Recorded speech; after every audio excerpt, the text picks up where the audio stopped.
조갑제TV 시청자 여러분 안녕하십니까. 2021년 6월 14일 오전 10시 25분입니다.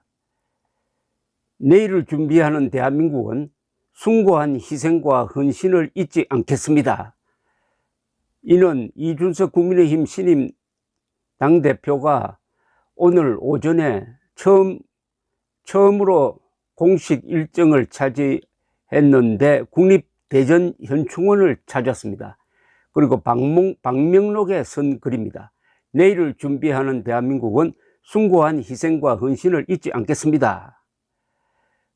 그는 이날 대전현충원에서 천안함 희생자 유가족의 손을 맞잡고 보수가 마음을 아프게 해드렸다라고 자책하는 말을 하기도 했습니다. 일찍 갔습니다. 오전 7시 30분쯤 국립대전현충원에서 참배한 이준석 대표는 이렇게 이야기를 했습니다. 국가에 희생한 분들에 대해 충분한 예우를 갖춰야 한다 라면서 이 대전현충원을 먼저 방문한 이유에 대해서는 대전에는 국가를 위해 헌신하고 서해를 수호하다 희생하신 분들이 계시고 포항 마린월 헬기 사고의 순직하신 장병들도 있다. 지금까지 보수 정당에서 보훈 문제나 사건 사고 처리에 적극적이지 못했던 점도 반성하면서 개선 의지를 담아 대전현충원부터 방문하게 되었다라고 했습니다. 천안함 희생장병 유가족과 만난 자리에서도 보수 정부가 집권했을 때도 이 문제를 제대로 해결하지 못했다면서 사과를 했습니다. 일부 천안함 유가족들은 아들이 고등학생인데 상처를 많이 받았다. 아이들 아버지의 명예를 지켜달라고 부탁을 하자 이준석 대표는 이들 유가족의 손을 맞잡고 울었습니다. 지난주 더불어민주당 조상호 전 부대변인은 방송에 나와가지고 채널A 토론회에 나와가지고 최원일 천안함 함장이 당시 생떼 같은 자기 부하들을 다 수장시켰다고 주장했습니다.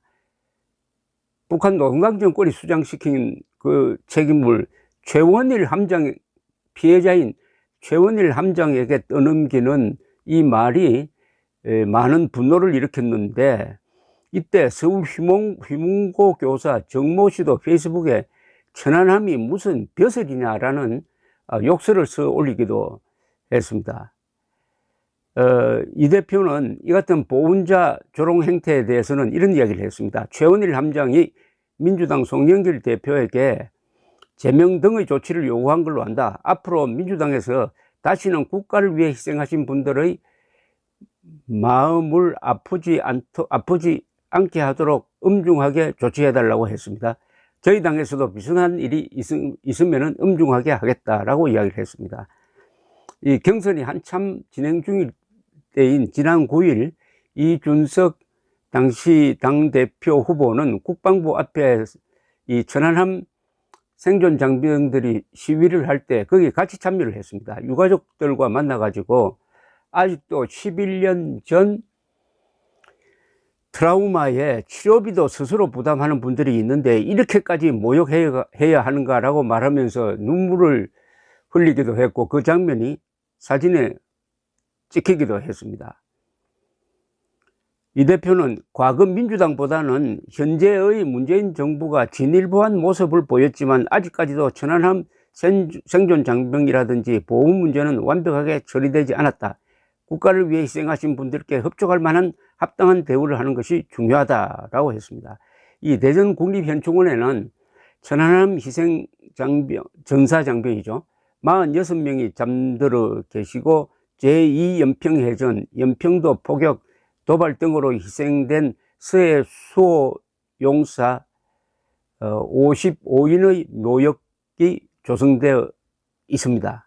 국민의힘 지도부는 현충탑을 시작으로 천안함 46용사 묘역, 천안함 수색 과정에서 숨진 고 한주호 준위의 묘역, 제2연평해전, 연평도 포격전 전사자, 마린원 순직 장병 묘역을 차례로 참배를 했습니다. 백선엽 장군 묘역을 참배를 했으면 더 좋았을 텐데 하는 생각도 있습니다.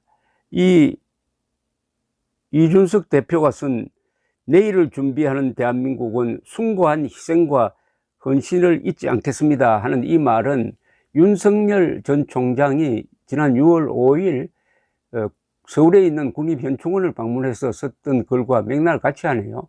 나라를 위해 희생하신 분들이 분노하지 않는 그런 나라를 만들겠다는 다짐이었습니다. 올해 이달이 바로 호국의 달입니다. 며칠 있으면 6.25가 있습니다. 6월 6일 현충일은 상당히 좀 그런 식으로 지나갔습니다. 그 이유는 6월 6일 이 추념사를 하는 문재인 대통령 입에서 남침이란 말이 나오지 않았고 공산주의와 대결해서 이 나라를 지켰다는 말을 하지 않았습니다. 반공과 남침을 뺀 추념사는 영혼이 없는 추념사니까 오히려 이 유가족들을 더 화나게 했을 뿐입니다. 이제 나라가 정상화되어 가고 있다고 생각을 합니다. 그렇다면은 윤석열 전 총장이 이야기했던 대로 나라를 위해서 목숨 바친 사람들과 그 가족들이 분노하지 않는 나라를 만들어야죠. 오늘 새벽에 이스라엘에서는 새 총리를 뽑았는데 베네트란 이 새 총리가 전임 네타냐후와 똑같이 유명한 특공부대 장교 출신입니다. 이런 사람들이 국가 지도부를 구성하고 있는 이스라엘은 우리를 때리면은 7배로 갚아주겠다고 공식적으로 선언하는 나라입니다. 그 이스라엘이 국민들이 행복도 조사에서 한국보다 훨씬 더 행복한 것으로 나옵니다. 세계에서 가장 행복한 국민들 중에 들어가는 게 그 위험하게 살고 있는 이스라엘 사람들입니다. 이스라엘 사람들은 위험하게 사는 것이 행복하다 이런 생각을 가지고 있습니다. 그것은 나라를 위해 목숨 바치고 뛰는 사람들을 우대하는 분위기, 잊지 않는 분위기 덕분이 아니겠습니까? 나라를 위해 희생하신 분들과 그 유가족들이 분노하지 않는 나라를 만들려면 내년 3월 9일 대통령 선거를 쓰레기 대청소의 날로 삼아야 할 것입니다. 감사합니다.